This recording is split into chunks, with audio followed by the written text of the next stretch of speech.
I'm Mr. Conductor, and I'm going to tell you a story about trains, folks far apart, and the magic railroad that brought them together.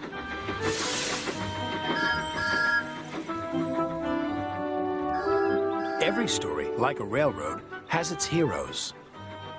Meet Thomas. He's our #1 hero. And so we've come to the happy end of our story, and it's time for all of us to go home. Just like Thomas.